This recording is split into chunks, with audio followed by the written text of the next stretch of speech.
to 4.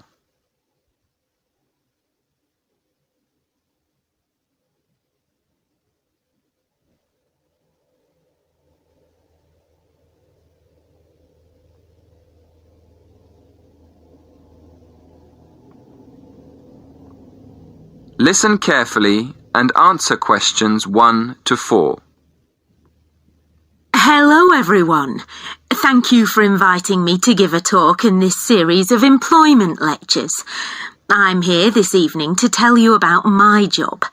I'm going to tell you what I like about it, what I don't like about it, and what I hope to do in the future. Okay, well, I'm a police officer. I've been in the police for just over 5 years, and part of my job is to give talks to students about police work. People often ask why I joined the police, so maybe I'll start there. I've always been interested in law and order, so I went to study law at university. But when I got there, I realised that I was more interested in the practical side of law than the theory.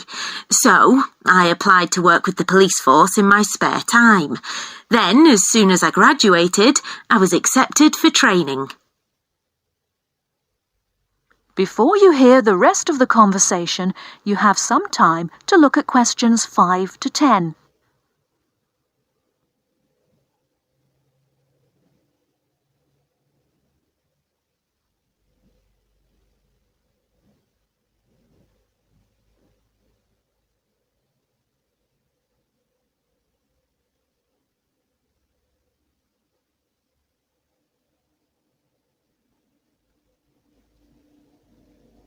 Now listen and answer questions 5 to 10. As you know, our job is to protect the public from criminals and defend the law. So obviously, the police force has to work every day of the week, day and night. This means we're often at work when everyone else is relaxing with friends and family, and we can't always be around for special occasions like birthdays and New Year's Eve. On top of that, we have a lot of extra work at weekends, especially when there's a football match and the fans are out celebrating. So, our working hours are one disadvantage of police work. A lot of the time we have to work with the public to avoid problems, and we get special training for that. But we can't always prevent trouble. So, another disadvantage of the job is the danger. I mean, we know that some of the people we have to arrest will attack us. Now for the advantages. Well, one of the advantages is that police work is well paid. As I've said, it's a difficult job, and police officers work hard for their pay. But there are many more advantages. For example, sometimes the work's fun, especially when we have to protect famous people from their own fans. I've met quite a lot of celebrities in my job, and I must say I enjoy seeing them close up and finding out what they're really like as people. But for me, the biggest advantage is the job satisfaction. Speaking for myself, I would say I get the most job satisfaction when I help someone, or solve a problem in a community. And in the future, I'd like to train to be a detective. I think I'd be good at that. That is the end of part 1. You now have half a minute to check your answers.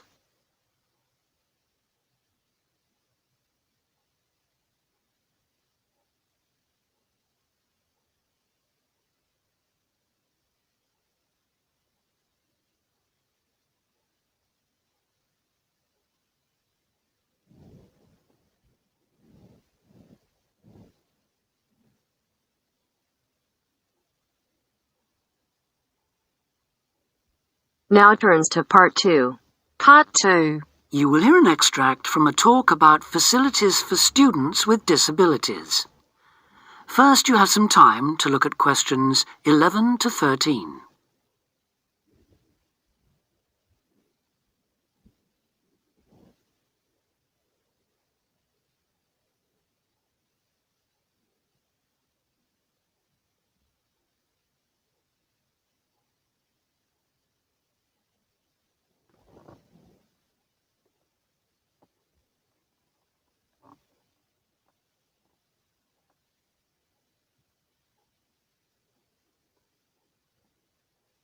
Now listen carefully and answer questions 11 to 13. Welcome to Student Times, the programme with all the latest on what's happening at universities around the country. Today we'll be discussing disabled applicants and the kind of support they can expect to find, or not find, at the university of their choice. With me to tell us more is Student Disability Advisor Sally Taylor. Good morning, Sally. Good morning, Hugh. I'd like to start by pointing out that although 1 in 4 people has some kind of disability, the proportion among students is much lower. This is partly because most students are under 25 and many people only develop their disabilities as they get older, but it's also because some universities don't do much to encourage access. It is true, though, that some have quite sticky problems when it comes to, for instance, wheelchair access, ancient buildings, cobbled streets built centuries ago, and so on. When faced with such a situation, some universities make an extra special effort to provide for students with particular disabilities, while others have specialist accommodation. In fact, all universities should have a written policy statement on students with disabilities, setting out what facilities they have, what their attitude is, and what they're prepared to do. But having said that, only you can properly understand the challenges of any disability you have, and so before accepting a place at a university, or even while you're considering applying, if only to raise the university's awareness, it's good to talk to them and find out how much they can and will do for you. The problem is who to talk to. Most universities and some students' unions have a disability advisor who is supposed to know what facilities they already have and will help with further arrangements if necessary or possible. However, all too often this person is a token. Sometimes it's just an extra responsibility given to a secretary. They don't know what the situation is in practice, and they don't have any real authority to change anything. So, given that for any prospective student it's best to visit a university before applying, it's an especially good idea for students with disabilities or special needs to check whether the place really does come up to scratch. In general, the university should provide personal care and assistance, and there are certain key features to look out for if you have a particular disability, including the following. Before you hear the rest of the talk, you have some time to look at questions 14 to 20.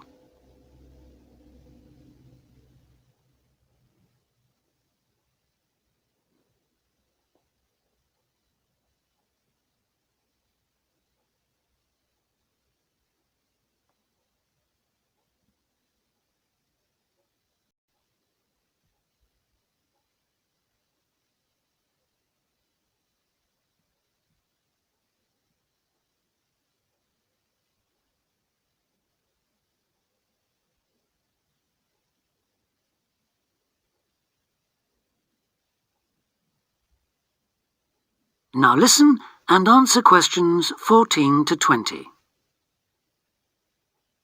Firstly, if your mobility is impaired, check there are ramps and easy access to all buildings, not just accommodation or teaching rooms. Then, when you're inside, look for clear instructions on fire and emergency procedures for the disabled.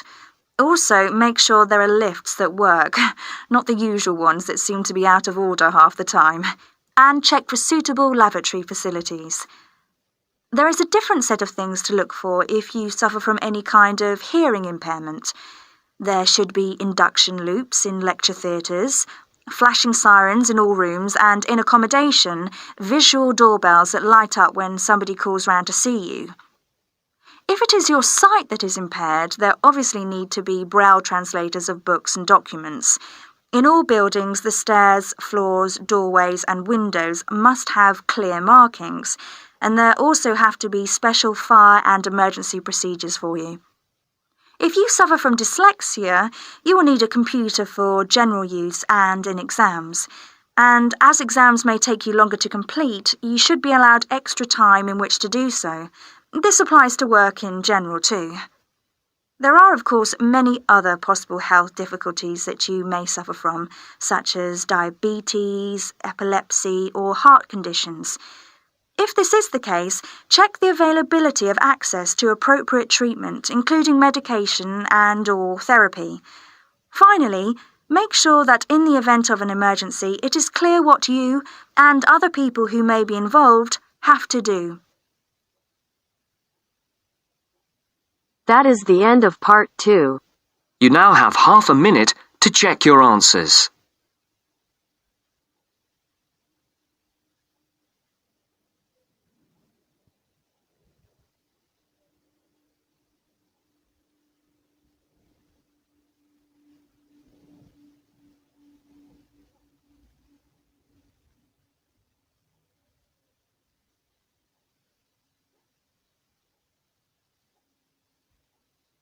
Now turns to part 3.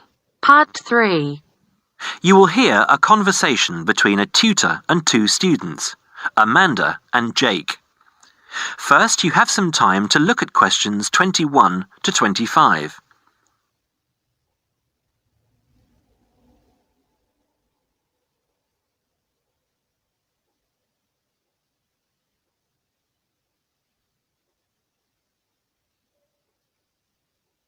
Now listen carefully and answer questions 21 to 25.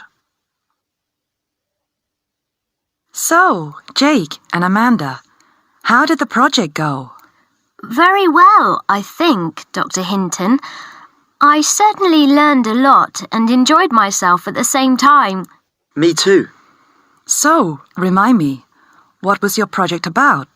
Basically, what makes successful people? Let's call them top achievers successful. Yes, how are they different from us? What do they do that other less successful people don't do? Interesting. And did you come to any conclusions? Quite a few, actually. Good. Share some with me then.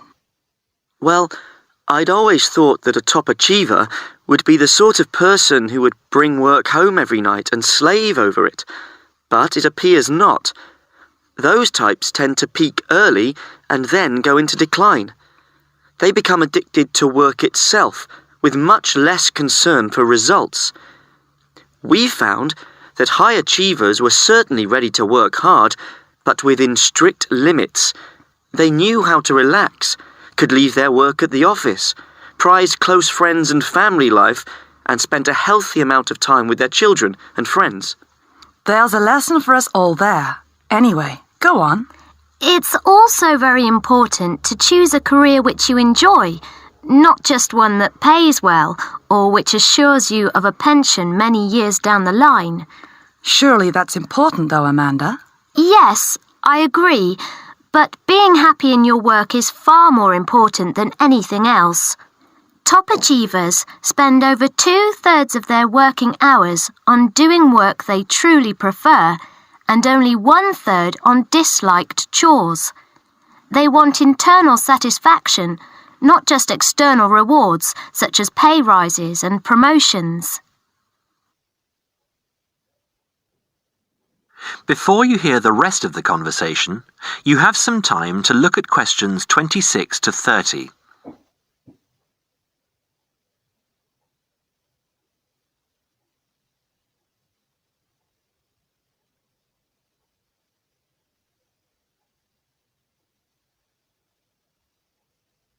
Now, listen and answer questions 26 to 30.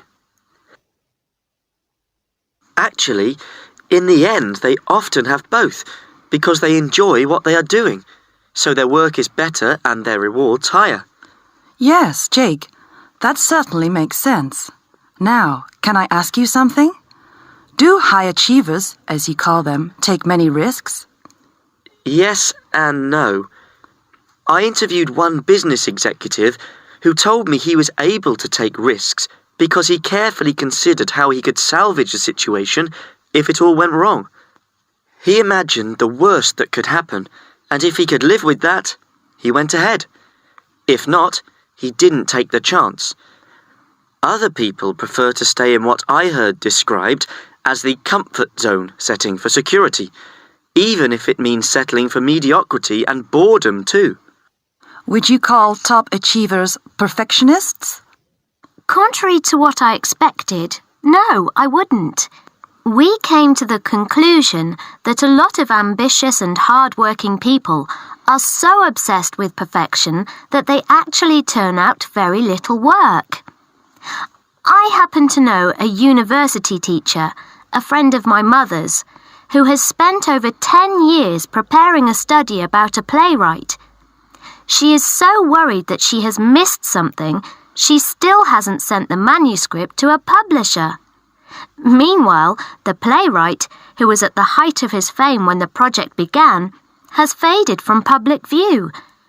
The woman's study, even if finally published, will interest few people. So, what has this got to do with top achievers? Well, top achievers are almost always free of the compulsion to be perfect. They don't think of their mistakes as failures. Instead, they learn from them, so they can do better next time. Well, would you call them competitive? High performers focus more on bettering their own previous efforts than on beating competitors. In fact, we, came to the conclusion that worrying too much about competitors' abilities and possible superiority can be self-defeating. Yes, and we found that top achievers tend to be team players rather than loners. They recognise that groups can solve certain complicated problems better than individuals and are eager to let other people do part of the work. Yes, loners, who are often over-concerned about rivals, can't delegate important work or decision-making. Their performance is limited because they must do everything themselves. Well, it looks as if you two have done a thorough job and learned something into the bargain too. Now, there are just a couple of points I'd like to clarify with you. That is the end of part 3. You now have half a minute to check your answers.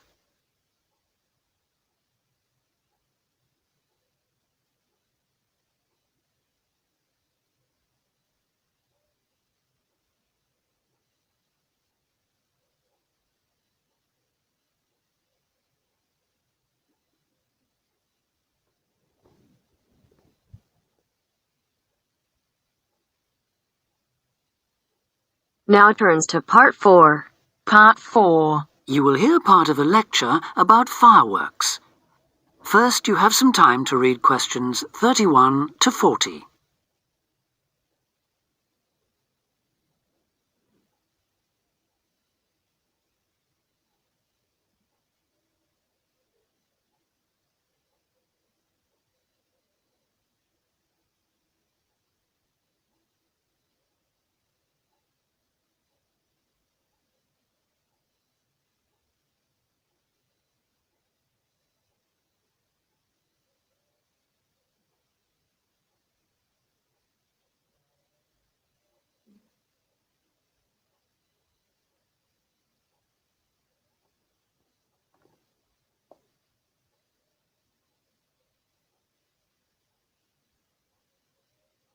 Now listen carefully and answer questions 31 to 40.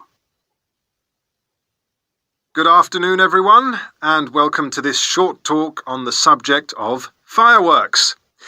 Now, fireworks, as I'm sure many of you know, were invented in China, though there has long been disagreement as to exactly when, or even in which century. The consensus nowadays, though, is that it was in the 6th, as there is considerable evidence of war rockets being made then. We also know that fireworks were in use by the 7th century in Arabia, where they were called Chinese arrows, reflecting their military potential. It then took a long time for them to spread to Europe. In fact, it wasn't until the 1200s that fireworks made their appearance there.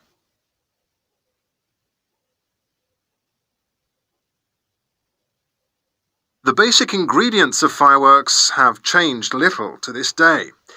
Their explosive capacity comes mainly from black powder, also known as gunpowder, which is produced from a mixture of charcoal, sulfur, and potassium nitrate. A modern aerial firework, the kind used nowadays in big public displays, not the small rocket type that you might remember from your childhood, is normally made in the form of a shell, often a sphere, about the size of a peach. Inside the shell are a number of stars, surrounded by black powder, and running through the centre of the round shell is a charge that makes the firework explode when it reaches the desired altitude.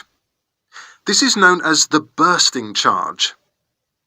When this explodes, it ignites the outside of the stars, which begin to burn with bright showers of sparks. Since the explosion throws the stars in all directions, you get the huge sphere of sparkling light that is so familiar at firework displays. A shell of this kind is launched from a 75mm diameter mortar, which in some ways resembles the type used by the military. The mortar is a steel, or increasingly for safety reasons, shatterproof plastic pipe. This is likely to be 500mm long and sealed at one end. The other end is aimed at the sky, and at the bottom of the pipe, below the shell, is placed a cylinder containing black powder. This has a long fuse, which projects out of the tube. When this is lit, it quickly burns down to the lifting charge, which explodes to launch the shell. In so doing, it also lights the shell's fuse. The shell's fuse burns while the shell rises to its correct altitude and then ignites the bursting charge so it explodes. More complicated shells are divided into sections and burst in 2 or 3 phases. Shells like this are called multi-break shells. They may contain stars of different colours and compositions to create softer or brighter light, more or less sparks, etc. Some shells contain explosives designed to crackle in the sky, or whistles that explode outward with the stars. The sections of a multi-break shell are ignited by different fuses, and the bursting of one section ignites the next. The shells must be assembled in such a way that each section explodes in sequence to produce a distinct, separate effect. The pattern that an aerial shell paints in the sky depends on the arrangement of stars inside the shell.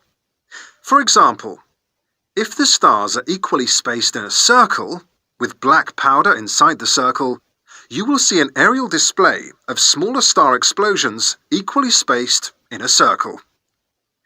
To create a specific figure in the sky, for instance a heart shape, you create an outline of the figure in stars inside the shell. Then you place explosive charges inside those stars to blow them outward into the shape of a large heart. Each charge has to be ignited at exactly the right time, or the whole thing is spoiled. Many other shapes have particular names, like the willow. This is formed by stars that fall in the shape of willow tree branches, spreading a little to the side and then downwards. The high charcoal composition of the stars makes them long burning, so they may even stay visible until they hit the ground. The ring shell is fairly basic. It is produced by stars exploding outwards to produce a symmetrical ring of coloured lights. More complex is the pattern created by the palm, which contains large comets or charges in the shape of a solid cylinder. These travel outwards, explode, and then curve downwards, like the limbs of a palm tree. The serpentine, the last one for now, is different again. When this one bursts, it sends small tubes of incendiaries scattering outwards in random paths, which may culminate in exploding stars. It can be quite spectacular. That is the end of part 4. You now have half a minute to check your answers.